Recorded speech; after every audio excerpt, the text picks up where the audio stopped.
जय हिंद दोस्तों, स्वागत आप सभी का विजडम एजुकेशन पे। ये जो सीरीज़ है यहाँ पे हम बीपीएससी के प्रीवियस ईयर के पेपर सॉल्व कर रहे हैं। ये सीरीज़ आपको काम देगा 66 बीपीएससी के लिए, काफ़ी इम्पॉर्टेंट होगा। 66 बीपीएससी के प्रीलिम्स का एग्ज़ाम संभावित डेट है वो है 27 दिसंबर 2020 को। तो 50 दिन से भी कम समय रह गया है, उसके लिए आपको काफ़ी काम दे सकता है ये सीरीज़। इस सीरीज़ के तहत ऑलरेडी हमने 65th बीपीएससी के पेपर को सॉल्व कर लिया है। आज हम 64th बीपीएससी के पेपर को सॉल्व करेंगे। देखो, प्रीवियस ईयर के पेपर को सॉल्व करना क्यों ज़रूरी है, खास करके बीपीएससी के लिए, क्योंकि प्रीवियस ईयर के पेपर के आधार पे 50 से 70 क्वेश्चन तक रहता है, राइट।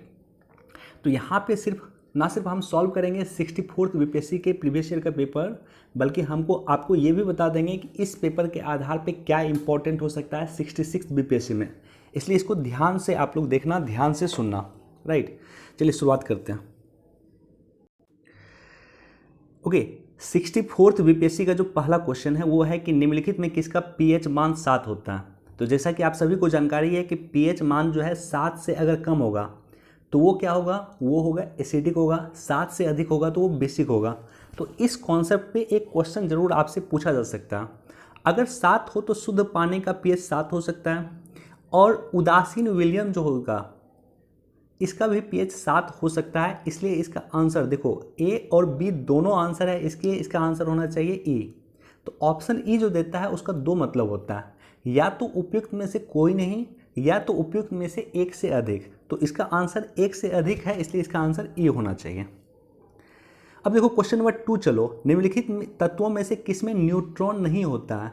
तो इसमें जो है हाइड्रोजन ऐसा तत्व होता है जिसमें न्यूट्रॉन नहीं होता। ऑप्शन सी यहाँ पे बिल्कुल सही है। बहुत बेसिक क्वेश्चन है, इस कॉन्सेप्ट से भी क्वेश्चन पूछे जा सकते हैं आने वाले बीपीएससी में।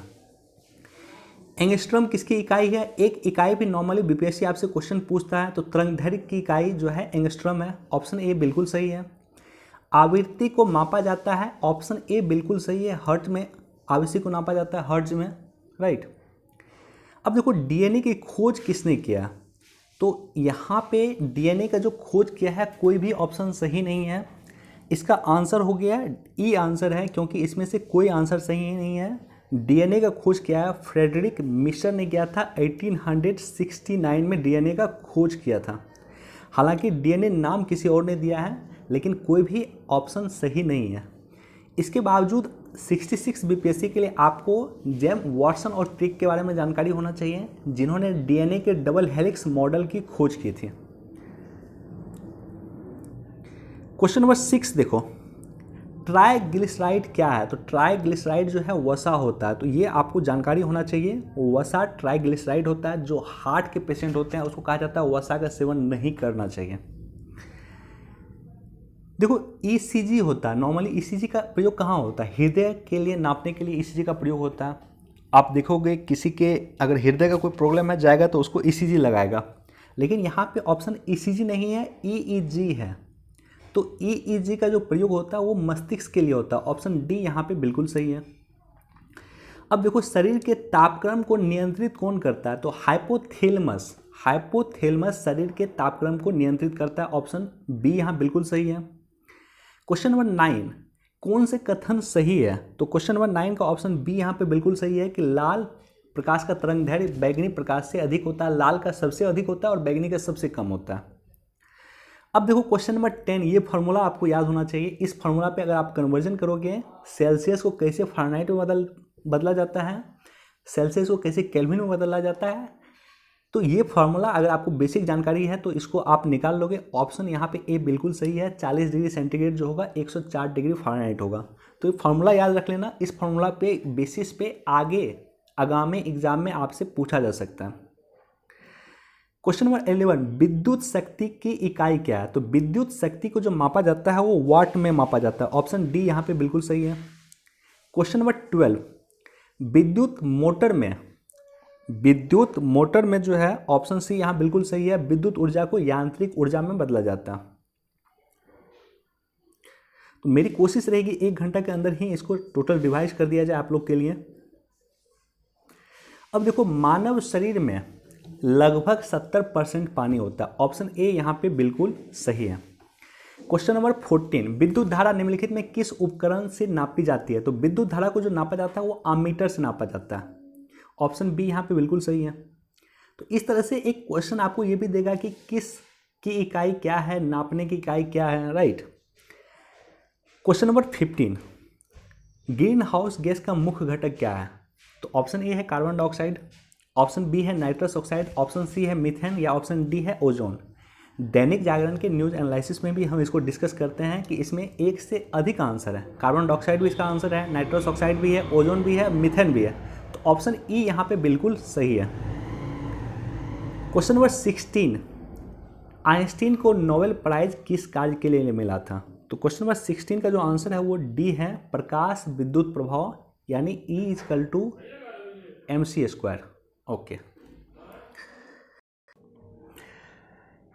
ये जो क्वेश्चन है आइंस्टीन को नोबेल प्राइज किस कार्य के लिए मिला था, ये उत्तर प्रदेश पीसीएस ने क्वेश्चन पूछा हुआ था और उसके जस्ट कुछ दिन के बाद, उसके 1 महीना या 2 महीने के बाद एग्जाम हुआ था बीपीएससी का, 64वीं बीपीएससी का, और बीपीएससी में भी ये क्वेश्चन आया।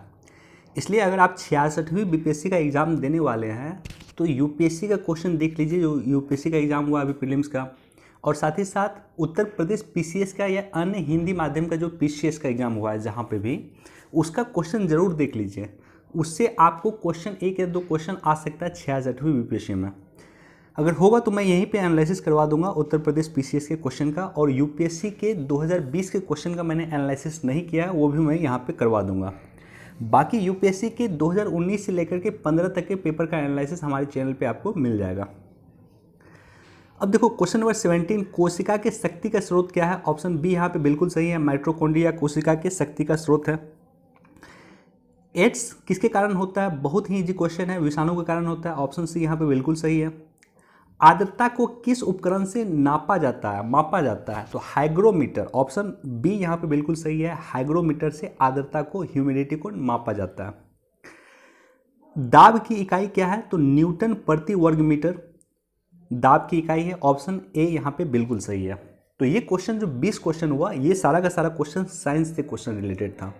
इसलिए मैं कहता हूँ, और मैंने एक वीडियो बनाया था यहाँ पे स्ट्रेटजी के लिए, वहाँ मैंने आपको बताया था कि साइंस से जो है 20 क्वेश्चन आजकल रहते हैं आपको प्रीवियस बीपीएससी के एग्ज़ाम में।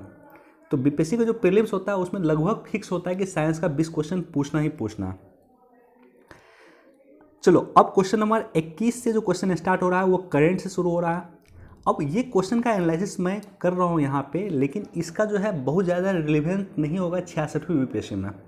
चूँकि मान लो करंट का क्वेश्चन पूछा, 2018 के करंट का क्वेश्चन पूछा, जो आपका बहुत काम का नहीं है, लेकिन इससे किस तरह से आप ड्राइव कर सकते हैं 66वीं बीपीएससी के लिए, वो मैं आपको बता दूंगा। अब देखो क्वेश्चन नंबर 21 है कि अक्टूबर 2018 के प्रथम सप्ताह में भारत की रक्षा मंत्री श्रीमती निर्मला सीतारमण किस देश की 3 दिवसीय यात्रा पर गई थी? ऑप्शन बी यहाँ पे बिल्कुल सही है।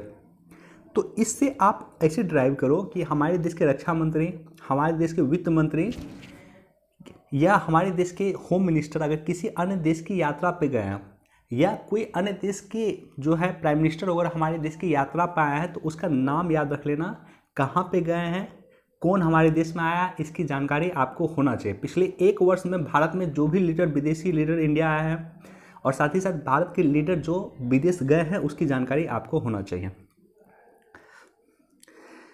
क्वेश्चन नंबर 22, अक्टूबर में निम्नलिखित में किस देश के सांसद ने आंग सांग सू से मानक नागरिकता वापस ले ली थी? ऑप्शन इसका डी बिल्कुल सही है, कनाडा ने इसकी मानक नागरिकता जो है वापस ले ली थी। क्वेश्चन नंबर 23, नाफ्टा में कौन सम्मिलित नहीं है? नाफ्टा जो है 3 देशों का समूह है, जिसमें सबसे ऊपर कनाडा आता है।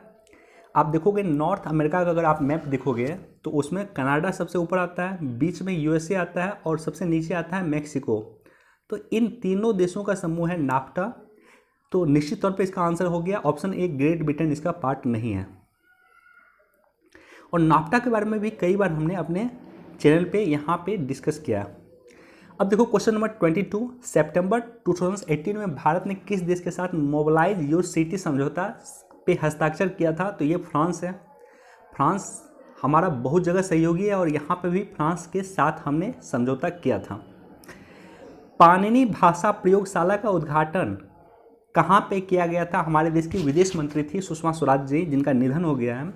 तो ऑप्शन यहाँ पे सी है, मॉरिशस में पाणिनि भाषा प्रयोगशाला का उद्घाटन हुआ था। अब देखो क्वेश्चन नंबर 18, अगस्त 2018 में किस देश ने भारतीय मूल के निवासी लोगों के लिए अंग प्रत्यारोपण की सुविधा देने का कानून बनाया था? तो ऑप्शन ए बिल्कुल सही है, यूनाइटेड किंगडम यानी ब्रिटेन में ऐसा कानून बना था। अब क्वेश्चन नंबर 27 देखो, क्वेश्चन नंबर 27 से आपको ये पता चलेगा कि मान लो अगर कोई नया राष्ट्रपति चुना गया या किसी देश में नए राष्ट्रपति का चुनाव हुआ है, वहाँ के राष्ट्राध्यक्ष अगर नए हैं तो उसकी जानकारी आपको होना चाहिए। जैसे जापान में नए राष्ट्राध्यक्ष अभी आए हैं तो उसके बारे में आपको जानकारी होना चाहिए। तो 27 का क्वेश्चन है कि नवंबर 2017 में संपन्न राष्ट्रपति चुनाव में एमर्सन किस देश के राष्ट्रपति चुने गए थे? तो ऑप्शन सी यहाँ पे बिल्कुल सही है, जिम्बाब्वे के राष्ट्रपति ये चुने गए थे।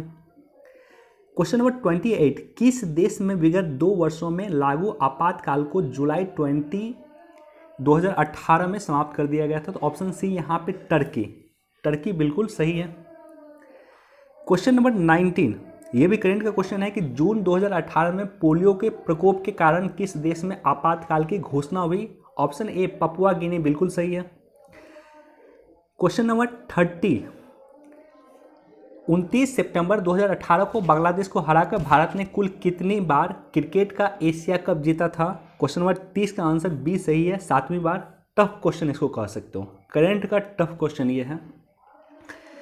क्वेश्चन नंबर 31, 18वें एशियाई खेल जो 2018 में जकार्ता में हुआ था, भारत ने कितने पदक जीते थे? इसको भी आप टफ क्वेश्चन कर सकते हो। क्वेश्चन नंबर 31 का आंसर डी है।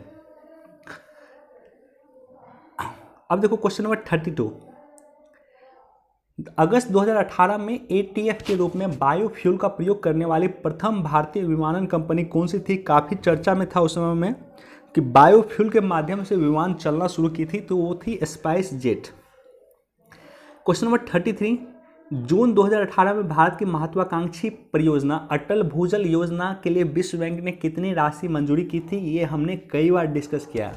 भूमिगत जल की जो समस्या होती है उसको लेकर के हमने करंट में कई बार डिस्कस किया है। ऑप्शन बी यहाँ पे बिल्कुल सही है, 6000 करोड़ का जो है धनराशि मंजूर किया गया है इसके लिए। क्वेश्चन नंबर 34 पे चलते हैं। ये थोड़ा टफ क्वेश्चन कर सकते हो कि आईआईटी खड़गपुर के अध्ययन दल की रिपोर्ट के अनुसार लगातार कितने वर्षों की ना के बराबर वर्षा का होना सिंधु घाटी सभ्यता के पतन का कारण था? तो ऑप्शन डी यहाँ पे बिल्कुल सही है, लगातार 900 वर्षों तक वर्षा ना होना सिंधु घाटी के पतन का कारण है, आईआईटी खड़गपुर अपनी रिपोर्ट में कहा। इस तरह के क्वेश्चन तभी आप सॉल्व कर पाओगे जब आप पेपर पढ़ोगे, इसलिए पेपर पढ़ना प्रीलिम्स के लिए भी काफ़ी ज़रूरी है। अब देखो फरवरी 2018 में जारी भारत में वनों की स्थिति रिपोर्ट के अनुसार भारत में कितना प्रतिशत वन क्षेत्र के अंतर्गत आता है? अब ये क्वेश्चन 35 का इम्पोर्टेंट क्यों है कि वन का जो रिपोर्ट होता है प्रत्येक 2 वर्ष पे वन रिपोर्ट जारी होता है। 1988 से आई गेस 86 से 1988 से वन का रिपोर्ट प्रत्येक वर्ष जारी हो रहा है, और हाल फिलहाल में जो है 2019 में रिपोर्ट जारी हुआ, 16वीं रिपोर्ट जारी हुआ। तो 16वीं रिपोर्ट का क्या एग्जैक्ट प्रोविज़न है जाकर के देख लेना। ये 15वीं रिपोर्ट जो 2017 में जारी हुआ था उसके आधार पे क्वेश्चन पूछा गया है, और इसका आंसर हो गया ऑप्शन सी 24.4%। वन रिपोर्ट जो 2019 में जारी हुआ है वो जाकर के देख लेना, उसका मेन मापदंड देख लेना, वो पूछ सकता है आपसे क्वेश्चन। क्वेश्चन नंबर 36, जनवरी 2018 में भारत ने किस राज्य के लोगों को वृक्षों के साथ मानवीय रिश्तों बनाने की मंजूरी दी? भाई बहन का रिश्ता बनाया गया था, बाकायदा वृक्ष को जो है वहाँ पे रक्षाबंधन के तौर पे राखी बना गया था। तो ऐसा किया गया था, ऑप्शन बी सिक्किम में। अब देखो क्वेश्चन, नेक्स्ट क्वेश्चन है, स्वच्छ भारत सर्वेक्षण 2018 में किस जिले को प्रथम स्थान मिला था? ऑप्शन यहाँ पे 37 का सी बिल्कुल सही है, सतारा महाराष्ट्र को प्रथम स्थान मिला था। स्वच्छ जल सर्वेक्षण रिपोर्ट 2020 भी आ गया है, उसमें किस जिला को पहला स्थान मिला है जाकर के देख लेना आप। अब देखो क्वेश्चन नंबर मैं चलता हूं 38 पे। तो क्वेश्चन नंबर 38 का है, सितंबर 2018 में प्रारंभ की गई भारत की किस योजना को विश्व की सबसे बड़ी बीमा योजना माना गया है? ऑप्शन ए बिल्कुल सही है, प्रधानमंत्री जन आरोग्य योजना को विश्व की सबसे बड़ी बीमा योजना माना गया। क्वेश्चन नंबर 39, क्वेश्चन नंबर 39 पे चलते हैं। सितंबर 2018 में निम्न में से किस संस्थान को देश के प्रथम रेलवे विश्वविद्यालय स्थापित किया गया है? तो रेलवे विश्वविद्यालय जो स्थापित किया गया था वो किया गया था गुजरात के वडोदरा में। भारतीय राष्ट्रीय रेल अकादमी वडोदरा में रेल विश्वविद्यालय स्थापित किया गया था। तो ऑप्शन ए यहाँ पे बिल्कुल सही है। जिमैक्स देखो एक्सरसाइज जो है हाल फिलहाल में मालाबार एक्सरसाइज हुआ है, तो जो भी इंडिया के साथ एक्सरसाइज हुआ है पिछले एक वर्ष में वो देख लेना, एक क्वेश्चन तो निश्चित तौर पे एक्सरसाइज से रहता है। अब देखो जिमैक्स में कैसे आप इसको बहुत ज़्यादा पढ़ने की आवश्यकता नहीं है। जैसे यहाँ पे JIMEX किसी एक भी एक्सरसाइज में लास्ट में अगर EX लिखा रहता है ना तो वो नॉर्मली उसका मतलब होता है एक्सरसाइज, और नॉर्मली वो मिलिट्री एक्सरसाइज में ही EX लिखा होता है। J फॉर जापान हो गया, I फॉर इंडिया हो गया, M फॉर मैरीटाइन हो गया, एक्सरसाइज हो गया। जापान इंडिया मैरीटाइन एक्सरसाइज, इस तरह से जो नौसेना का अभ्यास होता है उसको आप आसानी से गेन कर लोगे, आसानी से आपको पता चल जाएगा। तो इसका आंसर क्या हो गया? ऑप्शन बी यहाँ पे दिख रहा है, भारत जापान नौसेना के युद्धाभ्यास। अब क्वेश्चन नंबर 41 पे चलो। वायु प्रदूषण नियंत्रण हेतु सितंबर 2018 में वायु प्रणाली की शुभारंभ कहाँ पे किया गया था? तो ऑप्शन सी यहाँ पे बिल्कुल सही है, दिल्ली में किया गया था। एक वायु फिल्टर है यह, जिसकी स्थापना दिल्ली में किया गया था 2018 सितंबर 2018 में किया गया था। जैसे स्मॉग टावर की हम लोग डिस्कस करते हैं, कई बार हमने डिस्कस किया है स्मॉग टावर का, तो उसी तरह का एक छोटा टावर कह सकते हो स्मॉग टावर था जो वायु को फिल्टर करने का काम करता था, और 2-4 चौराहा पे दिल्ली में इसको लगाया गया था उस समय में। अब देखो क्वेश्चन नंबर 42, क्वेश्चन नंबर 42 का आंसर जो है, मुख्यमंत्री श्री नीतीश कुमार ने 6 जनवरी 2018 को बेगूसराय और खगड़िया के जनपदों में 750 से अधिक विकास योजनाओं का आरंभ किया था। इसे विकास समीक्षा यात्रा कहा गया। ऑप्शन डी यहाँ पे बिल्कुल सही है।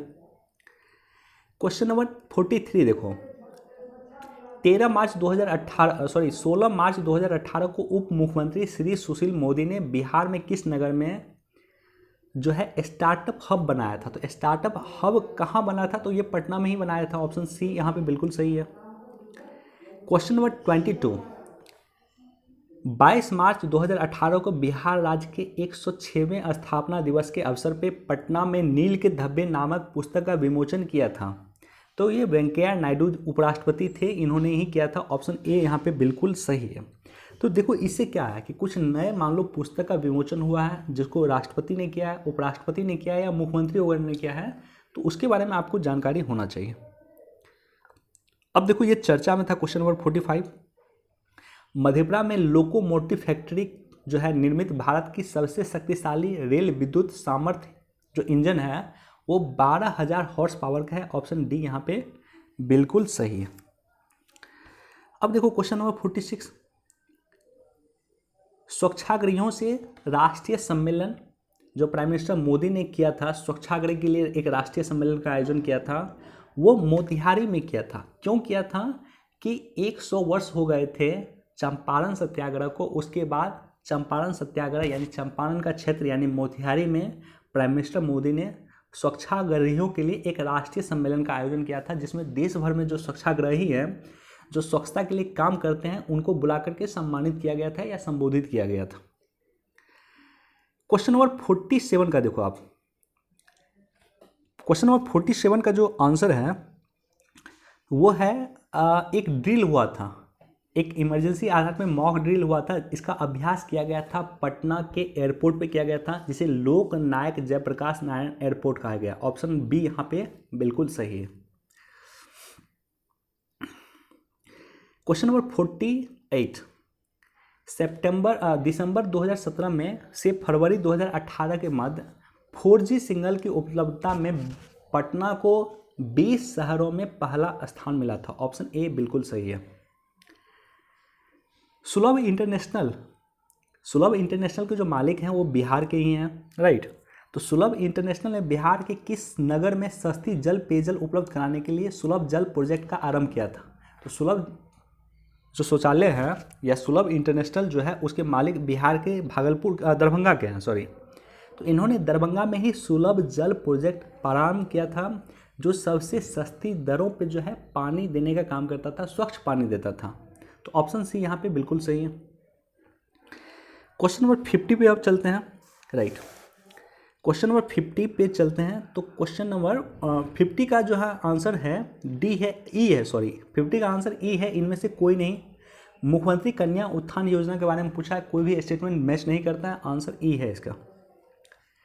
क्वेश्चन नंबर 51, भारत में पशुपालन और कृषि के प्राचीनतम साक्ष्य मिले हैं।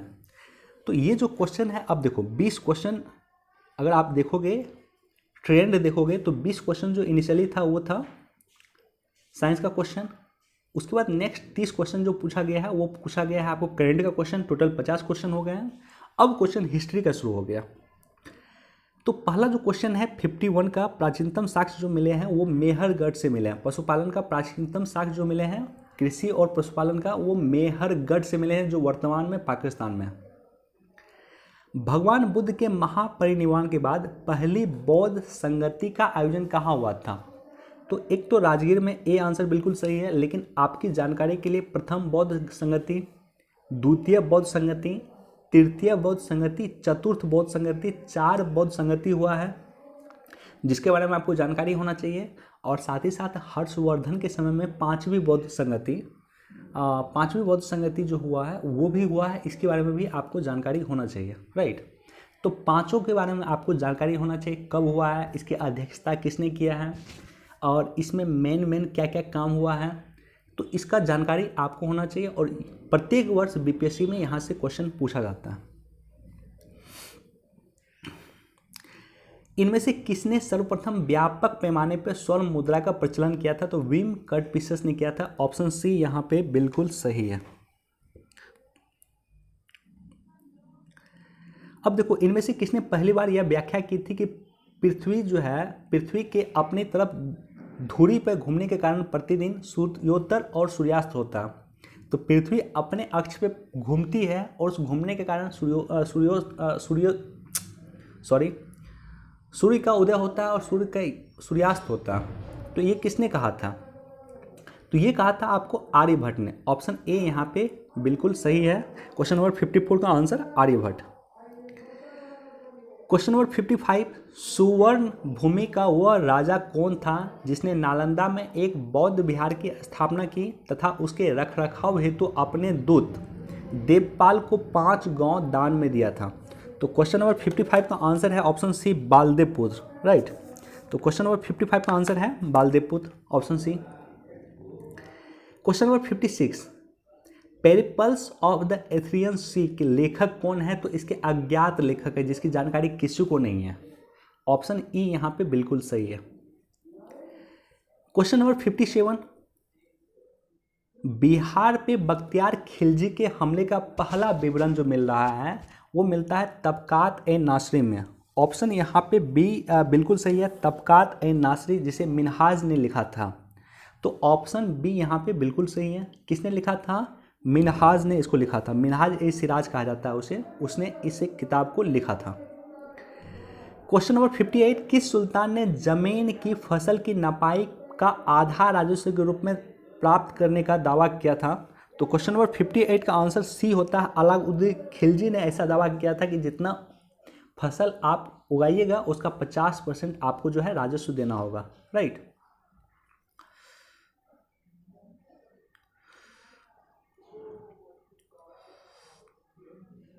अब देखो क्वेश्चन नंबर 59 से आप जो है जितने भी संप्रदाय है, चिश्ती संप्रदाय हो गया, सुहरावर्दी संप्रदाय हो गया, फिरदौसी संप्रदाय हो गया, उसके बारे में एक बार जानकारी आपको होना चाहिए। जो भी सूफी संप्रदाय है भारत में, राइट, एक क्वेश्चन सूफी संप्रदाय से आपको मिल जाएगा जो रहता है। तो क्वेश्चन है कि शेख बहाउद्दीन जकारिया किस संप्रदाय से थे? तो ऑप्शन ए बिल्कुल सही है, सुहरावर्दी संप्रदाय से थे। क्वेश्चन नंबर 60, इन शासकों में किसने अपनी सैन्य टुकड़ी को 100, 250 एवं 500 की इकाइयों में विभाजित किया था? तो ऑप्शन यहाँ पे क्वेश्चन नंबर 60 का डी बिल्कुल सही है। इस्लाम शाह ने इस तरह का कार्य किया था कि सेना को टुकड़ी में, जैसे मान लो 100 का एक अलग सेना का टुकड़ी डिवाइड कर दिया, 50 का अलग कर दिया, 20 का अलग टुकड़ी बना दिया, 10 का अलग टुकड़ी बना दिया। तो ये काम किया था इस्लाम शाह ने। क्वेश्चन नंबर 61, यह कथन किसका है कि अकबर के शासन में इलाहाबाद में 40 स्तंभ युक्त मंजिल के निर्माण में 5 से 20 हजार लोगों के लिए 40 साल तक काम किया गया? बहुत ही टफ क्वेश्चन है। इसका आंसर है सी, बिल्कुल सही है, विलियम फिंच इसका आंसर है। कश्मीर का अकबर किसको जाना जाता था? बहुत इंपॉर्टेंट क्वेश्चन है, बहुत इजी क्वेश्चन है। सुल्तान जैनुल आबदीन, ऑप्शन डी यहाँ पे बिल्कुल सही है।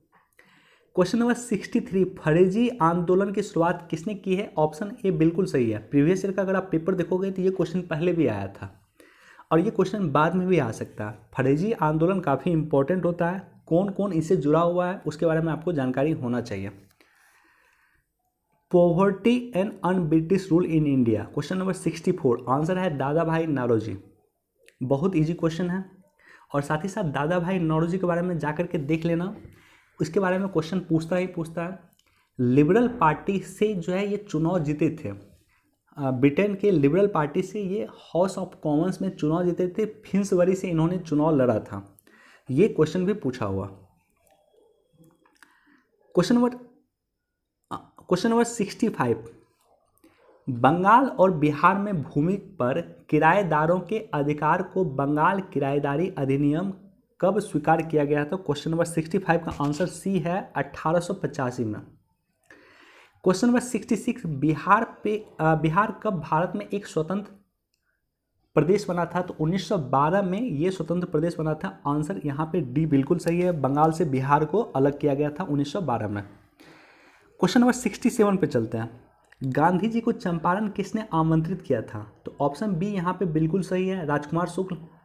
और साथ ही साथ राजकुमार शुक्ल के बारे में बेसिक इन्फॉर्मेशन जरूर देख लेना, किस गांव से थे ये भी क्वेश्चन बीपीएससी ने पूछा हुआ है। राजकुमार शुक्ल किस गांव से है ये भी क्वेश्चन बीपीएससी ने पूछा हुआ है। क्वेश्चन नंबर 68 पे चलते हैं कि 1929 में कांग्रेस अधिवेशन में पूर्ण स्वराज का पताका किसने उठाया था? निश्चित तौर पे पंडित जवाहरलाल नेहरू इस अधिवेशन की अध्यक्षता भी इन्होंने किया था, लाहौर अधिवेशन हुआ था। तो बेसिक क्वेश्चन है जो आप सभी को लगभग जानकारी होगा क्वेश्चन नंबर 68 का। क्वेश्चन नंबर 69, अक्सर कन्फ्यूजन होता है क्वेश्चन नंबर 69 में, दो बात का कन्फ्यूजन होता है। एक तो बिहार सोशलिस्ट पार्टी, कभी भी पूछा जाएगा बिहार सोशलिस्ट पार्टी का गठन कब हुआ था? 1931 में। कांग्रेस सोशलिस्ट पार्टी का गठन कब हुआ? 1934 में। इसी कन्फ्यूजन होता है। यहाँ पे क्वेश्चन पूछा है बिहार सोशलिस्ट पार्टी 1931 में इसका गठन हुआ था, और कांग्रेस सोशलिस्ट पार्टी का गठन कब हुआ? 1934 में हुआ था। अंजुमन इस्लामिया हॉल, यहाँ पे गांधी मैदान के पास ही है अंजुमन इस्लामिया हॉल, वहीं पे हुआ था 1934 में। तो वो हुआ था आपको कांग्रेस समाजवादी पार्टी का गठन। क्वेश्चन नंबर 70 पे चलते हैं, बिहार के पहले कांग्रेस मंत्रिमंडल का नेतृत्व किसने किया था? तो ऑप्शन डी सभी को पता होगा, श्री कृष्ण सिंह ने ऐसा किया था। बिहार के प्रथम मुख्यमंत्री थे आज़ादी के बाद, बिहार के प्रथम मुख्यमंत्री थे श्री कृष्ण सिंह, या कांग्रेस के पहले मुख्यमंत्री श्री कृष्ण सिंह थे। लेकिन अगर आपसे ये पूछा जाए कि बिहार के पहले मुख्यमंत्री कौन थे, तो ये नहीं थे, श्री कृष्ण सिंह बिहार के पहले मुख्यमंत्री नहीं थे। 65वीं बीपीएससी में यह क्वेश्चन पूछा गया। क्वेश्चन नंबर 71, देखो इसको मैं दूर कर देता हूँ कन्फ्यूजन को, कि बिहार के जो पहले मुख्यमंत्री हैं, नाम एग्जैक्टली मैं भूल रहा हूँ उसका, लेकिन श्री कृष्ण बाबू जो है बिहार के आज़ाद भारत के जो एक प्रांत था बिहार, उसके पहले मुख्यमंत्री थे। साथ ही साथ जो है बिहार के कांग्रेस के पहले मुख्यमंत्री भी थे। आज़ादी से पहले जो कांग्रेस का मंत्रिमंडल का गठन हुआ था बिहार में 1937 में, तो उसमें श्री कृष्ण सिंह पहले मुख्यमंत्री थे। लेकिन उससे पहले भी बिहार में लगभग 60 दिन किसी अन्य व्यक्ति ने, नाम मैं एग्जैक्टली भूल रहा हूँ, एक मुस्लिम शख्स है, नाम मैं भूल रहा हूँ, मैं कमेंट सेक्शन में डाल दूंगा, उन्होंने बिहार के पहले मुख्यमंत्री वो बने थे। उसके बाद सेकंड सिंह बने थे 1937 के आसपास में। क्वेश्चन नंबर 71, निम्नलिखित में कौन सा देश एक स्थलरूप देश है, यानी लैंड लॉक कंट्री है। जो भी लैंड लॉक कंट्री देश में है, वर्ल्ड में है, थोड़ा जानकारी आपको होना चाहिए। जैसे दक्षिण अमेरिका में 2 ही लैंड लॉक कंट्री हैं। इसी तरह से आपको यूरोप में काफ़ी लैंड लॉक कंट्री है, दक्षिण एशिया में मात्र 1 लैंड लॉक कंट्री है। तो उसकी जानकारी आपको होना चाहिए। इसका आंसर है ऑप्शन बी, हंगरी।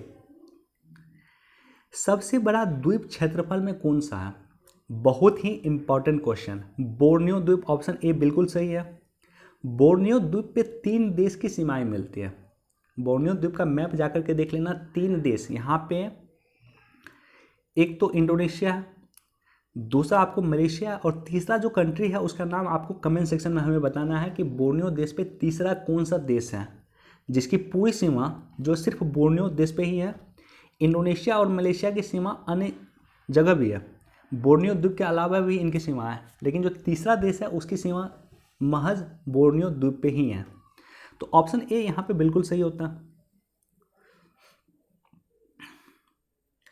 अब देखो क्वेश्चन शुरू हो गया किसका, तो ज्योग्राफी का क्वेश्चन शुरू हो गया। अब क्वेश्चन नंबर 73, निम्नलिखित में किस देश में भूमध्य सागर जलवायु प्रचलित नहीं है। तो ऑप्शन यहाँ पे डी सही है, बिल्कुल। क्या है, पंपास। पंपास में जो है यहाँ पे शीतोष्ण जलवायु है, यहाँ पे भूमध्य सागरीय जलवायु नहीं है। क्वेश्चन नंबर 74 पे चलते हैं। वह देश जो विश्व में रेशम का सबसे बड़ा उत्पादन देश है। तो बहुत सारे लोगों को कन्फ्यूजन होता है कि भारत है, नहीं, चीन है। सबसे पहला नंबर पे चाइना है, उसके बाद इंडिया का नंबर आता है। तो रेशम उत्पादन में विश्व में सबसे पहला नंबर पे है चाइना, उसके बाद इंडिया। इंडिया में भी पहला जो पोजीशन आता है भारत में वो है आपको कर्नाटका का। अब देखो क्वेश्चन नंबर 75, क्वेश्चन थोड़ा मोल्ड करके पूछा। संयुक्त राज्य अमेरिका को विश्व छोड़ के विश्व के निम्नलिखित देशों में कौन सा कच्चे तेल का सर्वाधिक उत्पादन करता है। ऐसे आपसे क्वेश्चन पूछे जाए कि संयुक्त विश्व में सबसे अधिक कच्चे तेल का उत्पादन कौन करता है, तो आप यूएसए मारेंगे। और यूएसए के बाद कौन है, तो सऊदी अरब है, राइट। तो इसका आंसर क्या हो गया, इसका आंसर हो गया सऊदी अरब, ऑप्शन सी। निम्नलिखित में कौन सा मेघालय पठार का अंश नहीं है। गारो, खासी, जयंतिया तीनों ही मेघालय पठार का अंश है। तो आंसर हो गया भुवन पहाड़िया। क्वेश्चन नंबर 77, वह दर्रा जो सर्वाधिक ऊंचाई पे है, नाथुला, सिक्किम में जो है। कार्यवास मृत्तिका जो जाफरान केसर के एक स्थानीय प्रकार के उत्पादन के लिए उपयोगी है, पाया जाता है। देखो 64वीं बीपीएससी में 65वीं बीपीएससी में दोनों में ये क्वेश्चन पूछा था, प्रत्यक्ष या अप्रत्यक्ष तौर पे। तो यहाँ केसर के बारे में आपको पूछ दिया, और 65वीं बीपीएससी ने क्वेश्चन पूछा था कि केसर का विश्व में सबसे बड़ा उत्पादनकर्ता कौन है। तो क्वेश्चन रिलेट करता है बीपीएससी का प्रीवियस ईयर का पेपर, इसलिए आपको बनाना चाहिए। तो केसर कहाँ मिलता है, आपको पता है कि इंडिया में सिर्फ एकमात्र जगह है जो केसर उत्पादन जहाँ होता है वो है कश्मीर। तो ऑप्शन ए यहाँ पे बिल्कुल सही है, कश्मीर में एक ही केसर मिलता है, राइट। अब क्वेश्चन नंबर 79 पे चलते हैं। 2011 की जनगणना के अनुसार भारत की कुल जनसंख्या में नगरीय जनसंख्या का प्रतिशत कितना है। तो क्वेश्चन नंबर 79 का है 31% नगरीय जनसंख्या है और 69% ग्रामीण जनसंख्या है। जनसंख्या से 1, 2 क्वेश्चन, 3 क्वेश्चन, 4 क्वेश्चन तक भी आपको रहता है। बिहार की जनसंख्या मैं मैप के माध्यम से यहाँ पे करवा दूंगा आपके लिए, जिससे 2 या 3 क्वेश्चन रहेंगे। बाकी 2011 की जनगणना जरूर देख लेना। क्वेश्चन नंबर 80, बहुत इंपॉर्टेंट क्वेश्चन, बहुत इजी क्वेश्चन। नीति आयोग का फुल फॉर्म पूछा है। तो नीति आयोग का फुल फॉर्म है national institute for transforming India, option B यहाँ पे बिल्कुल सही है। बाकी इससे पहले क्वेश्चन पूछा था कि नीति आयोग की स्थापना कब हुई है, तो वो भी देख लेना एक बार। क्वेश्चन नंबर 81, किस राज्य की भाषा के आधार पे भारत में राज्य पुनर्गठन किस वर्ष किया गया था। आज़ादी के बाद भाषा के आधार पर भारत के राज्य पुनर्गठन किस वर्ष किया गया था, 1956 में पारित हुआ था। तो क्वेश्चन नंबर 81 का आंसर सी है,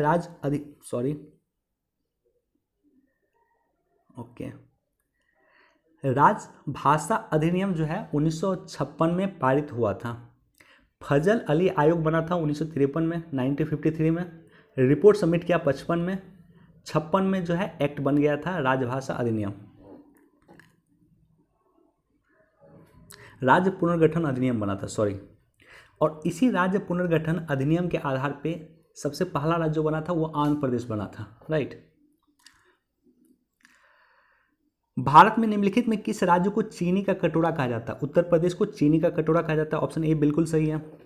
निम्नलिखित राज्यों में किस में खनिज के उत्पादन में विश्व में अग्रणी है? तो अभ्रक के उत्पादन में भारत विश्व में अग्रणी है, ऑप्शन ए बिल्कुल सही है। क्वेश्चन नंबर 84, निम्नलिखित राज्य में एक भारतीय राज्य के रूप में बिहार का कब गठन हुआ था? तो क्वेश्चन नंबर 84 का जो आंसर है 1912 में हुआ था, ऑप्शन बी बिल्कुल सही है। क्वेश्चन नंबर 85 का क्वेश्चन है कि बिहार में के निम्न हिस्सों में कौन सा हिस्सा भूतात्विक दृष्टि से अपेक्षाकृत पुराना है? तो ऑप्शन सी यहाँ पे खड़गपुर पहाड़ियाँ हैं, बिल्कुल सही है।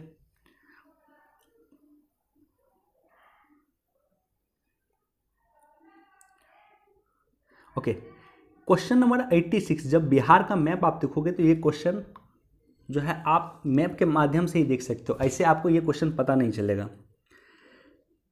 पटना कितने जिला से घिरा हुआ है? तो पटना टोटल 9 जिला से घिरा हुआ है, ऑप्शन सी यहाँ पे बिल्कुल सही है।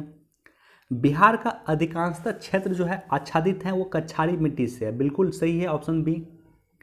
क्वेश्चन नंबर 88, भारत के राज्यों में निम्नतम साक्षरता दर, सबसे कम साक्षरता दर किसका है? तो ऑप्शन ए बिल्कुल सही है, बिहार का जो है स्थान निम्नतम है, यानी नीचे से प्रथम स्थान पे बिहार है, ऑप्शन ए बिल्कुल सही है। क्वेश्चन नंबर 89 काफ़ी इंपॉर्टेंट क्वेश्चन है।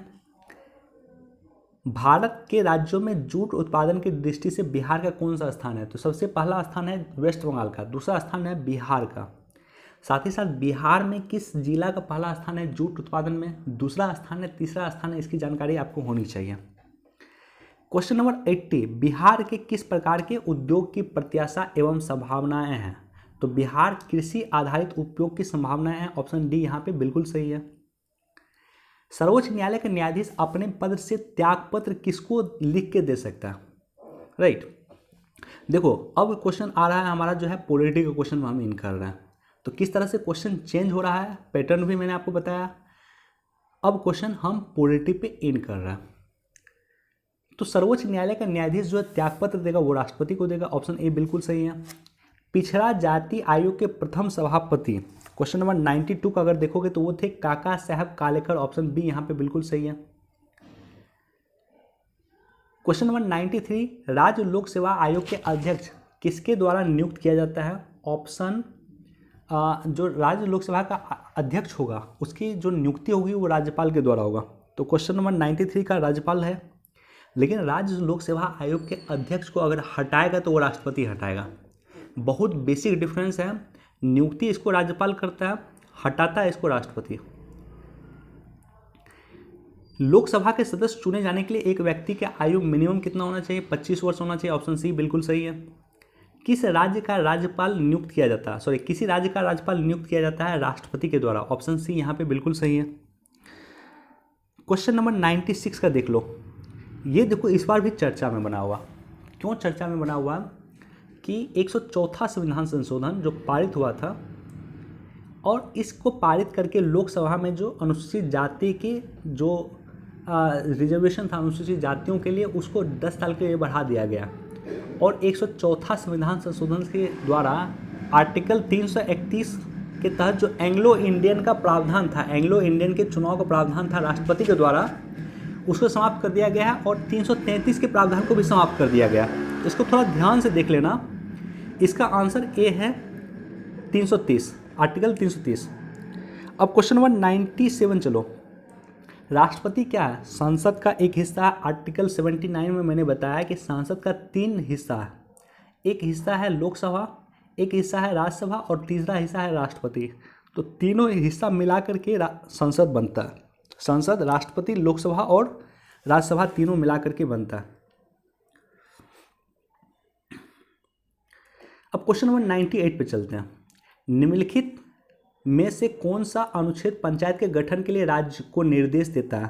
तो क्वेश्चन नंबर 98 का ऑप्शन बी यहाँ पे बिल्कुल सही है, अनुच्छेद 40। किस वर्ष झारखंड राज्य अस्तित्व में आया था? ऑप्शन सी यहाँ पे बिल्कुल सही है। छत्तीसगढ़, उत्तराखंड और झारखंड तीनों जो है 2000 में अस्तित्व में आया था। तीनों लगभग एक ही महीना में आया था। 1 नवंबर को आपको पहला राज्य जो बना था वो छत्तीसगढ़ बना था। 9 नवंबर को दूसरा राज्य जो बना था वो बना था आपको उत्तराखंड, और 15 नवंबर को बना था झारखंड। तो तीनों का डेट भी याद रख लेना, कई बार डेट पूछ देता। क्वेश्चन नंबर 100, क्वेश्चन नंबर 100 का जो है काफ़ी इंपॉर्टेंट क्वेश्चन है। सरकारिया आयोग का गठन कब हुआ, ये आपको जानकारी होना चाहिए। सरकारिया आयोग ने अपना प्रतिवेदन कब जमा किया, इसकी भी जानकारी होना चाहिए। तो इसका आंसर है ई, 1988 में सरकारिया आयोग ने अपना प्रतिवेदन जमा किया था। स्थापना इसका 1983 में हुआ था।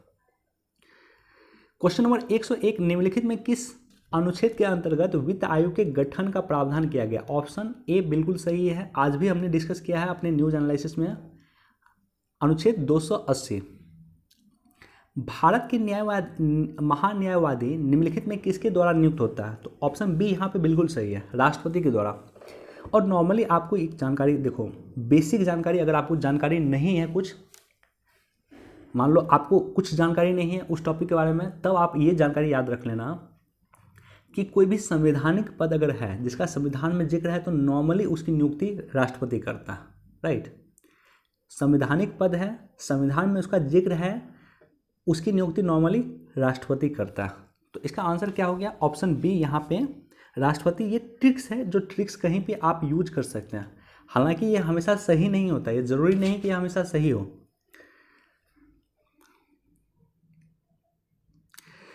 क्वेश्चन नंबर 103 में ले लो, 12वीं पंचवर्षीय योजना के द्वारा कृषि सहायक क्षेत्र के लिए औसत वार्षिक विकास दर का लक्ष्य रखा गया था, तो 4% रखा गया। ऑप्शन सी यहाँ पे बिल्कुल सही है। मेक इन इंडिया के एक ही उद्देश्य नहीं हो सकता, इस तरह का ऑप्शन जो है आंसर ही नॉर्मली ई होगा। मेक इन इंडिया का एक उद्देश्य नहीं हो सकता, कई उद्देश्य होते हैं, तो इसका आंसर ई हो गया। इसी तरह से क्वेश्चन नंबर 105 का देखो, औद्योगिक विकास के प्रोत्साहकी नहीं है, तो इसमें भी इसका आंसर हो गया ई, इसका भी एक आंसर नहीं हो सकता।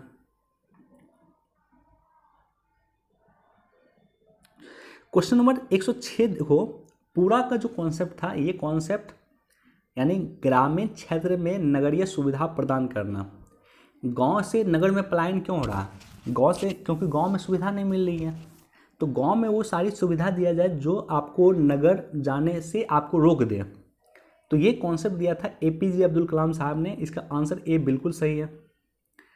क्वेश्चन नंबर 107 पे देख लो, जनगणना 2011 के अनुसार भारत में महिला साक्षरता दर क्या है? तो साक्षरता से देखो, मैंने बोला कि जनगणना से 1-2 क्वेश्चन रहता ही रहता है, तो जनगणना ध्यान से देखना। ऑप्शन सी यहाँ पे बिल्कुल सही है, 65.5% इसका आंसर है। क्वेश्चन नंबर 108 देख लो, इनमें से किसने गरीबी निवारण के प्रभावपूर्ण अस्त्र के रूप में स्वयं सेवा समूह के विचार दिया था? सेल्फ हेल्प ग्रुप का विचार जो दिया था, ये भी हमने कई बार डिस्कस किया है न्यूज़ एनालिसिस में। मोहम्मद यूनुस ने किया था और इसके लिए इसे नोबेल प्राइज भी मिला, राइट। तो आंसर बी यहाँ पे बिल्कुल सही हो गया। Question number 109, reserve bank of India के गवर्नर कौन थे? तो ऑप्शन यहाँ पे ई बिल्कुल सही होता। देखो, जिस दिन ये एग्जाम हुआ था उससे ठीक 2 दिन पहले, जो पेपर हुआ था उससे ठीक 2 दिन पहले जो है भारत में गवर्नर चेंज हुआ था। रिजर्व बैंक के गवर्नर चेंज हुए थे। उर्जित पटेल गवर्नर थे, और जिस दिन ये एग्ज़ाम हुआ था उससे ठीक 2 दिन पहले शशिकांत दास भारत के नए गवर्नर बन के आए थे। तो कभी भी मान लो, अगर आप एग्ज़ाम देने के लिए जा रहे हो 66वीं BPSC की, और जिस दिन आप एग्ज़ाम दे रहे हो उससे 1 दिन पहले भी कोई परिवर्तन होगा, तो उस परिवर्तन को एक्सेप्ट करते हुए आप आंसर देना, राइट।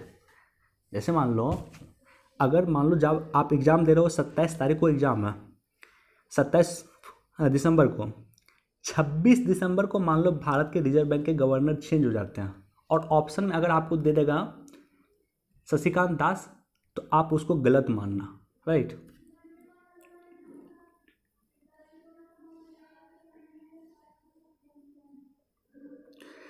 क्वेश्चन नंबर 110 पे चलते हैं। निम्नलिखित में कौन सा एक कृषि में उत्पादकता बढ़ाने का रास्ता है? तो इसमें भी क्वेश्चन नंबर अगर 110 में भी चलोगे तो इसका एक रास्ता नहीं हो सकता। कुशल सिंचाई भी होना चाहिए, गुणवत्ता बीज भी होना चाहिए, उर्वरक का प्रयोग होना चाहिए, कीटनाशक का प्रयोग होना चाहिए, चारों हो सकता है, तो इसका आंसर ई हो जाएगा।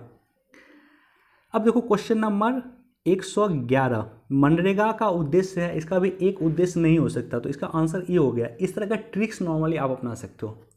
कोई भी परियोजना का अगर ऑब्जेक्टिव पूछे तो उसका एक ऑब्जेक्टिव नहीं हो सकता, कई ऑब्जेक्टिव हो सकते हैं, तो इसका आंसर ई हो गया।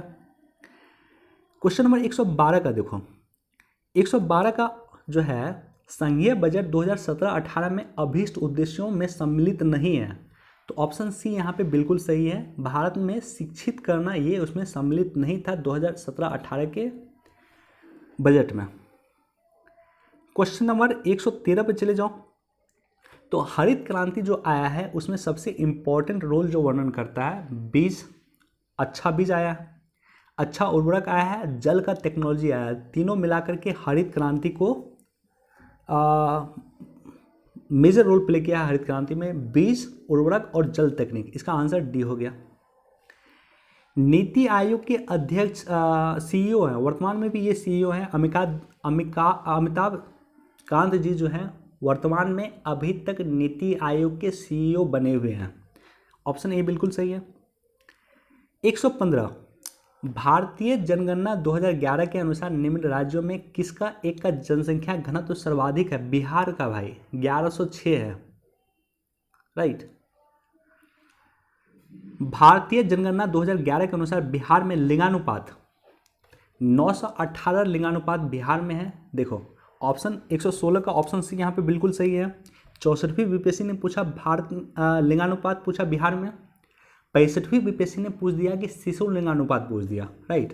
तो इसलिए मैं बोल रहा हूँ कि जनगणना का टॉपिक अच्छे से देखना, और होगा तो मैं बिहार की जनगणना जरूर करवा दूंगा। क्वेश्चन नंबर 117, बिहार आर्थिक सर्वेक्षण की जो शुरुआत हुई थी 2006-07 में हुई थी। ऑप्शन बी यहाँ पे बिल्कुल सही है। क्वेश्चन नंबर 118, अप्रैल से जून 2018 के दौरान किस क्षेत्र में सर्वाधिक एफडीआई आया था? तो निश्चित तौर पे जो एफडीआई आता है सबसे अधिक आता है सेवा क्षेत्र में। ऑप्शन ए यहाँ पे बिल्कुल सही है। क्वेश्चन नंबर 119, तो इसका आंसर है, देखो बिहार में जो है कृषि में जो कार्यरत जनसंख्या है, कृषि में जो कार्यरत पॉपुलेशन है वो लगभग 70% से अधिक है, 74-75% के आसपास है। तो इसका आंसर हो गया आपको ई। अब देखो इसी ट्रिक्स को नीचे अपनाओ आज। तो बिहार में 2016 से 17 के दौरान आर्थिक विकास दर क्या रही है? तो बिहार की जो आर्थिक विकास दर रही है नॉर्मली 10% से अधिक रहा है, तो 10% से कम कोई ऑप्शन नहीं है, तो इसका आंसर हो गया ए।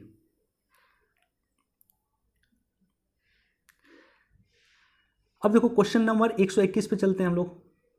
निम्नलिखित में कौन सा ईस्ट इंडिया कंपनी के सिपाहियों के विद्रोही बनाने का कारण नहीं था? तो सिपाही को विद्रोही बनाने का भी एक कारण नहीं हो सकता, तो इसका भी आंसर मेरे ख्याल से 121 का राइट ई आंसर होगा। 121 का आंसर ई दिया हुआ।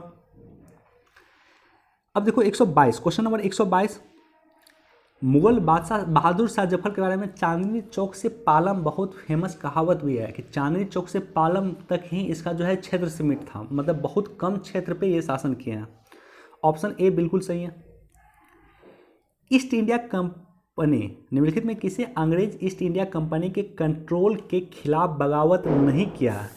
तो बगावत किसने नहीं किया है? तो ऑप्शन बी यहाँ पे बिल्कुल सही है, हैदराबाद के निज़ाम ने बगावत नहीं किया था। नील विद्रोह के बारे में कहा जाता है, तो क्या कहा जाता है कि रैयत नील की खेती नहीं करना चाह रहे थे, उसने एक अमूल्य मूल्य पे ज़बरदस्ती खेती करवाई जाती थी। तो रैयत जो है यानी किसान जो है खेती नहीं करना चाहते थे, लेकिन उसको एक कम कीमत देकर के खेती ज़बरदस्ती करवाया जाता था। देखो दक्कन के दंगा जो हुआ है उसके बाद एक एक्ट भी आया, उस एक्ट के बारे में भी जानकारी आपको होना चाहिए। दक्कन के दंगा के बारे में आपको जानकारी होना चाहिए। तो इसका जो एग्जैक्ट आंसर है, दक्कन के दंगा 1875 में हुआ था, उसका तत्कालिक कारण जो है अकाल की छाया था। ऑप्शन ए यहाँ पे बिल्कुल सही है। क्वेश्चन नंबर 126, रजनी दत्त ने कहा था कि वे साम्राज्यवाद से लड़ते भी हैं और सहयोग भी करते हैं। उन्होंने किस राजनीतिक गठबंधन के बारे में यह कहा था? तो कांग्रेस के बारे में कहा था। ऑप्शन ए बिल्कुल सही है। निम्नलिखित में कौन सा एक राष्ट्रवादी समाचार पत्र नहीं था? ऑप्शन पूछ रहा है नहीं था। देखो, बंगाली था, मराठा था, ये दोनों तो था, राष्ट्रवादी समाचार पत्र था। द हिंदू भी समाचार पत्र था, राष्ट्रवादी था, लेकिन टाइम्स ऑफ इंडिया राष्ट्रवादी समाचार पत्र नहीं था। क्वेश्चन नंबर 129, तो ये मैच करने वाला है। प्रार्थना समाज जो है उसकी शुरुआत किए थे आत्माराम पांडुरंग ने। यंग इंडिया गांधी जी का था। लोक हितकारी गोपाल हरि देशमुख को कहा जाता था। ऑप्शन यहाँ पे बी बिल्कुल सही है। और इसी तरह से क्वेश्चन 129 में भी जाओगे तो इसी तरह का क्वेश्चन है। ओके,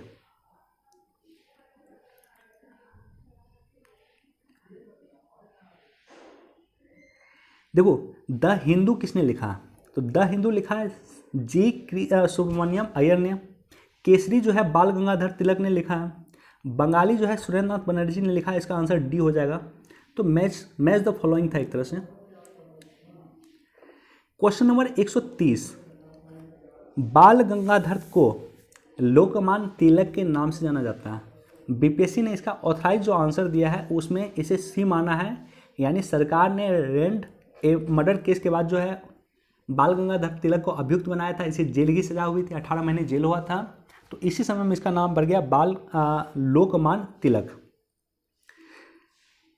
सरकार के विरोध में असेंबली पे बम फेंकने के लिए भगत सिंह की उम्र क्या थी? 21 वर्ष से थोड़ा अधिक उम्र था भगत सिंह का। ऑप्शन बी यहाँ पे बिल्कुल सही है। देखो, इसको टेक्निक से भी आप बना सकते हो। एग्जैक्टली 21 साल होगा तभी बम फेंकेगा ऐसा ज़रूरी तो नहीं है। 21 साल से एक दिन ज़्यादा भी हो सकता है, 2 दिन ज़्यादा भी हो सकता है। और 23 साल की उम्र में जो है भगत सिंह को फांसी हो गया। तो बी और सी तो होगा नहीं, आंसर ए भी नहीं होगा, तो आंसर बी हो जाएगा इसका। जालियांवाला बाग नरसंहार जो है किस गांधीवादी सत्याग्रह से संबंध है? तो ये हुआ रॉलेट एक्ट से संबंध था इसका। तो रॉलेट एक्ट जो था उसी को लेकर के डिस्कशन हो रहा था और उसी डिस्कशन में जालियांवाला बाग हत्याकांड हुआ। काफ़ी इंपॉर्टेंट है, देख लेना आप। 13 अप्रैल 1919 को हुआ था। क्वेश्चन नंबर 133, कुंवर सिंह पे प्रत्येक वर्ष एक क्वेश्चन आता ही आता है। 1857 के विद्रोह में किस जगह से शामिल हुए थे? तो इसका आंसर है ऑप्शन ए आरा। हालांकि बीपीएससी ने जो इसका ऑथराइज आंसर दिया है वो पटना दिया था, राइट। तो पटना में विद्रोह में ये शामिल हुए थे, बीपीएससी ऐसा मानता है, लेकिन इसका एग्जैक्ट आंसर है आरा। किस स्थान पे आदिवासियों ने अंग्रेजों के खिलाफ विद्रोह किया था? तो 134 का आंसर जो है बिल्कुल बिहार है, क्योंकि उस समय में बिहार और झारखंड एक ही था। झारखंड में संथाली लोग काफ़ी रहते थे। बिरसा मुंडा का आपने नाम सुना होगा, उन्होंने अंग्रेजों के खिलाफ विद्रोह किया था। संथाली लोगों ने अंग्रेजों के खिलाफ विद्रोह किया था और वो सारा का सारा पार्ट था बिहार का।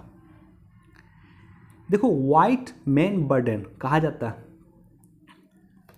तो अतः सदैव सहमति के साथ और अक्सर वाणिज्य मंडल के निर्देशों पे भारत सरकार चलती है और इसे व्हाइट मैन बर्डन कहा जाता है। किसने कहा था? ये जो कॉन्सेप्ट है व्हाइट मैन बर्डन का, डॉक्टर सच्चिदानंद सिन्हा ने दिया था। ऑप्शन सी यहाँ पे बिल्कुल सही है। संविधान सभा के पहले अध्यक्ष कौन थे? डॉक्टर सच्चिदानंद सिन्हा ही थे।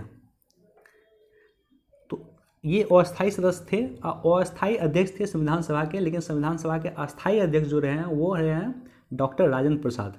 लेकिन आपसे पूछा जाए संविधान सभा के पहले अध्यक्ष कौन थे, तो डॉक्टर सच्चिदानंद सिन्हा थे। क्वेश्चन नंबर 136, निम्नलिखित में से गांधी जी का भारत में पहला सत्याग्रह कौन सा था? तो चंपारण सत्याग्रह सभी को पता है। ऑप्शन सी यहाँ पे बिल्कुल सही है।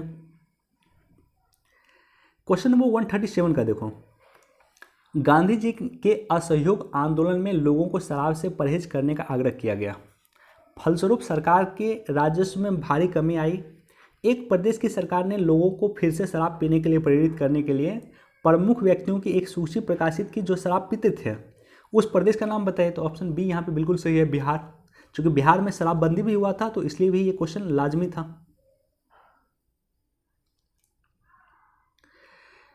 क्वेश्चन नंबर 138 पे चलो।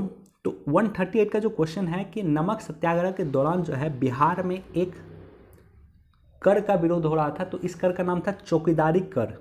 ऑप्शन ए बिल्कुल सही है। नमक सत्याग्रह सविनय अवज्ञा आंदोलन के दौरान बिहार में चौकीदारी कर आंदोलन भी चलाया गया था, तो इसकी भी जानकारी आपको होनी चाहिए।